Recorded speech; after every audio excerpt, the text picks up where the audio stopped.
Breaking చూస్తున్నాం. తెలంగాణకు red alert జారీ చేసింది వాతావరణ శాఖ. 45 డిగ్రీలు దాటింది టెంపరేచర్. 6 జిల్లాల్లో 45 డిగ్రీల పైగా ఉష్ణోగ్రతలు నమోదయ్యాయి. వేడిగాలులు ఉక్కపోతతో జనం అల్లాడుతున్నారు. నల్లగొండ జిల్లా మాడుగులపల్లిలో 45.4 డిగ్రీల ఉష్ణోగ్రత నమోదైంది. కొత్తగూడెం జిల్లా అశ్వాపురంలో 45.3 డిగ్రీల గరిష్ట ఉష్ణోగ్రత నమోదైంది. ఇక 15 మండలాలు రెడ్ జోన్లో ఉన్నట్లుగా వాతావరణ శాఖ చెప్తోంది. మధ్యాహ్నం బయటకు రావద్దంటూ అధికారులు సూచిస్తున్నారు. మొత్తం మీద తెలంగాణలో 45.5 డిగ్రీల అత్యధిక ఉష్ణోగ్రతలు నమోదవుతున్నాయి. కొత్తగూడెం జిల్లాలో అలాగే నల్లగొండ జిల్లాలో అత్యధిక టెంపరేచర్స్ నమోదయ్యాయి. వేడిగాలులు ఉక్కపోతతో జనం అల్లాడుతున్న పరిస్థితి కనబడుతోంది. 6 జిల్లాల్లో 45 డిగ్రీల పైగా ఉష్ణోగ్రతలు నమోదైనట్టుగా వాతావరణ శాఖ చెప్తోంది. మొత్తం మీద తెలంగాణకు రెడ్ అలర్ట్ జారీ చేసింది వాతావరణ శాఖ. అవసరమైతే తప్ప బయటకు రావద్దంటూ హెచ్చరికలు జారీ చేసింది. ఈ నేపథ్యంలో ప్రజలు అప్రమత్తంగా ఉండాలంటూ వాతావరణ శాఖ సూచిస్తోంది. ఇక తెలంగాణలో వెదర్కి సంబంధించిన పూర్తి సమాచారాన్ని మా ప్రతినిధి శిల్ప అందిస్తారు. రాష్ట్ర వ్యాప్తంగా రికార్డు స్థాయిలో ఉష్ణోగ్రతలు నమోదవుతున్నాయి. దీంతో ప్రజలు బయటికి రావాలంటే భయపడుతున్నారు. ఇంకోవైపు గడిచిన 10 ఏళ్లలో ఏప్రిల్ నెలలో ఇంత స్థాయిలో రికార్డు ఉష్ణోగ్రతలు నమోదవడం ఇదే తొలిసారని ఒకవైపు నిపుణులు అంటున్నారు. రానున్న రోజుల్లో వెదర్ ఏ విధంగా ఉండబోతుంది, దీని గురించి మాట్లాడడానికి మనతో పాటు ఐఎండీ సీనియర్ అధికారి శ్రావణ్ గారు ఉన్నారు. వారితో మాట్లాడదాం. మేడం చెప్పండి, వెదర్ అనేది చాలా హీట్గా ఉంటుంది. రానున్న రోజుల్లో ఏ విధంగా ఉండబోతుంది? అత్యధికంగా అత్యల్పంగా ఉష్ణోగ్రతలు ఎక్కడ నమోదవుతున్నాయి, ఎన్ని డిగ్రీలు నమోదవుతున్నాయి?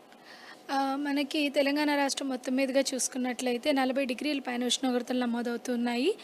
అత్యధికంగా మనకి మహబూబ్ నగర్లో 43.5 డిగ్రీలు అత్యధికంగా నమోదవడం జరిగింది. అలాగే అత్యల్పంగా చూసుకున్నట్లయితే మనకి హకీంపేట ఈ పరిసర ప్రాంతాల్లో 40 డిగ్రీల మేర ఉష్ణోగ్రత నమోదవడం జరిగింది. మొత్తానికి సరాసరి సగటులో మొత్తం 40 నుంచి 43, 44 డిగ్రీల మేర ఉష్ణోగ్రతలు నమోదవుతూ ఉన్నాయి. ఇదే విధంగా వచ్చే 5 రోజులు చూసుకున్నట్లయితే అంటే దాదాపుగా మనకి మే 3వ తేదీ వరకు చూసుకున్నట్లయితే ఈ 2 రోజులు కొద్దిగా అక్కడక్కడ జల్లులు కురిసే అవకాశం ఉంది. ముఖ్యంగా ఉత్తర తెలంగాణ జిల్లాలో చిరుజల్లులు కురిసే అవకాశం కనిపిస్తూ ఉంది.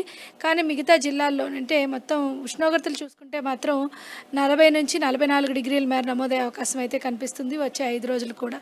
ఈరోజు కొద్దిగా చిరుజల్లులు ఉండే అవకాశం ఉన్నందున హాట్ అండ్ హ్యూమిడ్ అంటే కొద్దిగా ఉక్కపోత వాతావరణం ఉండే అవకాశం ఉంది.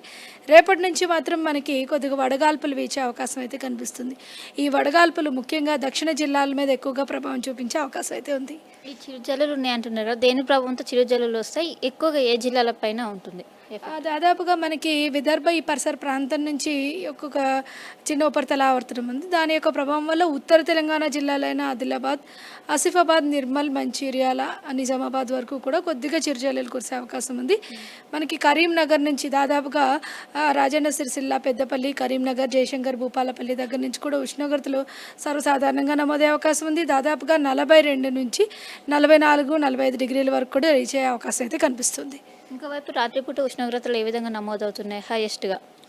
రాత్రిపూట ఉష్ణోగ్రతలు 27 నుంచి 28 డిగ్రీల మధ్య నమోదవుతున్నాయి. సాధారణం కంటే 1 డిగ్రీ అధికంగా కనిపిస్తుంది అనమాట. ఈ ఎండల తీవ్రత అనేది ఎక్కువగా ఏ సమయంలో ఉంది, ఏ సమయంలో ప్రజలు బయటికి రావద్దు? ఎండ తీవ్రత అత్యధికంగా మనకి ఉదయం 10 గంటల నుంచి దాదాపుగా 4 గంటల వరకు ఉంటుంది. దీని వేడిమి మాత్రం మనకి రాత్రి 7 గంటల వరకు ఉండే అవకాశం అయితే కనిపిస్తుంది. ఇప్పటికే వడదెబ్బ తగిలి చాలా జిల్లాల్లో కూడా మరణాలు సంభవిస్తున్నాయి. ఈ వడదెబ్బ తగలకుండా ఏ విధంగా ఉండాలి, దీనికి సంబంధించి ఎలాంటి అలర్ట్స్ ఇస్తున్నారు? దాదాపుగా మనకు ఉష్ణోగ్రతలు పెరుగుతున్న నేపథ్యంలో రాష్ట్రం మొత్తం మీదుగా 40 డిగ్రీల పైన ఉష్ణోగ్రత నమోదవుతూ ఉంది.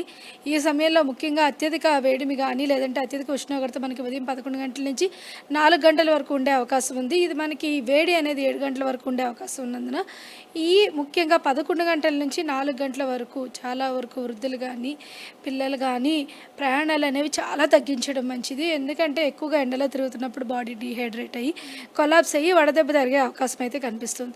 ఒకవేళ అత్యవసర సమయంలో ప్రయాణం చేయాల్సి వస్తే ఖచ్చితంగా మనకి వాటర్ని, ఓఆర్ఎస్ని అలాగే దీంతో పాటుగా మనకి కొద్దిగా కొబ్బరి బొండాలని కానీ తీసుకోవడం వల్ల కొద్దిగా కార్బోహైడ్రేట్స్ అవి ఉండి డీహైడ్రేషన్ గురి కాకుండా ఉంటుంది.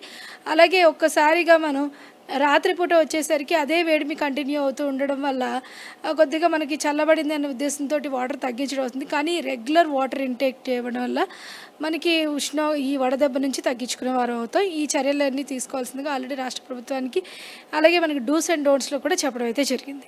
గతంలో హైయెస్ట్గా ఉష్ణోగ్రతలు ఎంత మేర నమోదయ్యాయి? ఈ సంవత్సరం 50 డిగ్రీలు ఎక్కువగా నమోదయ్యాయి. 50 డిగ్రీల వరకు అయితే ఏం లేదండి. దాదాపుగా 2015-16లో అత్యధికంగా మనకి ఈ హీట్ వేవ్స్ అనేవి రావడం జరిగింది. ఆ తర్వాత మనకి 2024లోనే చూసుకున్నట్లయితే హీట్ వేవ్ ప్రభావం లేకపోయినా 40 డిగ్రీల పైన ఉష్ణోగ్రత వేడిమి ఎక్కువగా ఉండడం అయితే నమోదవుతూ వస్తుంది. ఎలాంటి అలర్ట్స్ ఇస్తారు? ఎన్ని రోజుల వరకు ఇలానే కంటిన్యూ అయ్యే అవకాశం ఉంది? ప్రస్తుతానికి హాట్ అండ్ హ్యూమిడ్ ఉన్నది కాబట్టి ఈరోజు ఎల్లో అలర్ట్ ఇవ్వడం జరిగింది. రేపు ఎల్లుండి అంటే దాదాపుగా 29, 31వ తేదీన కొద్దిగా హీట్ వేవ్ కండిషన్స్ ఉన్నందున ఎల్లో అలర్ట్. తర్వాత మనకి 1, 2, 2లోని ఆరెంజ్ అలర్ట్. కొద్దిగా హీట్ వేవ్ కూడా ఎక్కువగా ఉండే అవకాశం ఉన్నందున ఆరెంజ్ అలర్ట్ అయితే ఇవ్వడం జరుగుతుంది. మే నెలలో ఎన్ని డిగ్రీల మేర ఉష్ణోగ్రత పెరుగుతాయని మీరు ఎక్స్పెక్ట్ చేస్తున్నారు? 45 డిగ్రీల కంటే అధికంగా ఉండే ఉష్ణోగ్రత నమోదయ్యే అవకాశం ఉంది కనిపిస్తుందని ఎక్స్పెక్ట్ చేయడం జరుగుతుంది. సో మొత్తం మీద ఇది రాష్ట్ర వ్యాప్తంగా కూడా 40 డిగ్రీల కన్నా ఎక్కువగా నమోదవుతున్నాయి. హైయెస్ట్గా మహబూబ్ నగర్లో 43 డిగ్రీల మేర నిన్న నమోదయ్యాయి. అండ్ ఈరోజు అక్కడక్కడ చిరుజల్లులు పడే అవకాశం ఉంది. అండ్ ఇంకోవైపు ఏదైతే దక్షిణ జిల్లాలు ఉన్నాయో అటు సైడ్ ఎక్కువగా కూడా ఏదైతే ఈ చిరుజల్లుకు సంబంధించిన వర్షాలు ఎక్కువగా పడే అవకాశం ఉంది. అండ్ ఇంకోవైపు మహబూబ్ నగర్ కావచ్చు, ఖమ్మం కావచ్చు, నల్గొండ ఈ జిల్లాల్లో ఉష్ణోగ్రతలు ఎక్కువ నమోదవుతున్నాయి. ఉదయం 10 గంటల నుంచి మధ్యాహ్నం 3 గంటల వరకు ఈ ఎండ తీవ్రత అనేది ఎక్కువగా ఉంటుంది. అండ్ ఇంకోవైపు వడగాలుకు సంబంధించింది ఏదైతే ఉందో వడగాలులు రాత్రి 7 గంటల వరకు దీనికి సంబంధించిన వేడి కొనసాగుతుంది. ఈ సమయంలో మెయిన్గా వృద్ధులు బయటికి రావద్దు, వస్తే ఖచ్చితంగా వడదెబ్బ తాకుతుంది. ఇప్పటికీ వడదెబ్బకు సంబంధించి మనకు మృతులు అనేది సంభవిస్తూనే ఉన్నాయి మృతులు.